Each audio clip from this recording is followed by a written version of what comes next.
Soya chunks এবং tofu দুটো ডিফারেন্সটা কি? সয়াবিন থেকে সয়াবিন অয়েল বের করার পরে সয়া চাংস তৈরি হয়, মানে সয়াবিনের যে বিচি আছে সেটা থেকে তেলটা বের করার পরে যে সয়া মিল বা সয়া প্রোটিনটা থাকে সেটাকে মেশিনের মাধ্যমে উচ্চ তাপে প্রেস করে ছোট ছোট চাংস আকার দেয়া হয় এবং তারপর ড্রাই করে প্যাকেজিং করা হয়। তাই সয়া চাংস হলো প্রসেসড ড্রাই সয়া প্রোটিন, আর টোফু হলো সয়াবিন থেকে সয়া মিল্কটা বের করার পর ছানা তৈরির মাধ্যমে তৈরি হয়, যেটা খুবই সফট, ফ্রেশ, টেস্ট খুবই লাইট, খুব ইজিলি যে কোনো মশলা বা ফ্লেভার অ্যাবজর্ব করে, খুবই ভার্সেটাইল।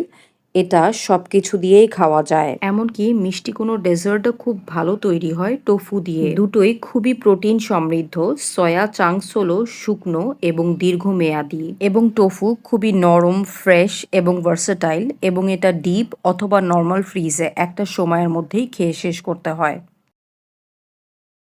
সয়া চাংস এবং টোফু দুটো ডিফারেন্সটা কি? সয়াবিন থেকে সয়াবিন অয়েল বের করার পরে সয়া চাংস তৈরি হয়, মানে সয়াবিনের যে বিচি আছে সেটা থেকে তেলটা বের করার পরে যে সয়া মিল বা সয়া প্রোটিনটা থাকে সেটাকে মেশিনের মাধ্যমে উচ্চ তাপে প্রেস করে ছোট ছোট চাংস আকার দেয়া হয় এবং তারপর ড্রাই করে প্যাকেজিং করা হয়। তাই সয়া চাংস হলো প্রসেসড ড্রাই সয়া প্রোটিন, আর টোফু হলো সয়াবিন থেকে সয়া মিল্কটা বের করার পর ছানা তৈরির মাধ্যমে তৈরি হয়, যেটা খুবই সফট, ফ্রেশ, টেস্ট খুবই লাইট, খুব ইজিলি যে কোনো মশলা বা ফ্লেভার অ্যাবজর্ব করে, খুবই ভার্সেটাইল।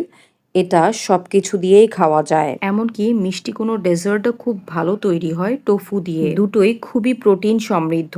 সয়া চাংস হলো শুকনো এবং দীর্ঘমেয়াদী, এবং টোফু খুবই নরম, ফ্রেশ এবং ভার্সেটাইল, এবং এটা ডিপ অথবা নর্মাল ফ্রিজে একটা সময়ের মধ্যেই খেয়ে শেষ করতে হয়।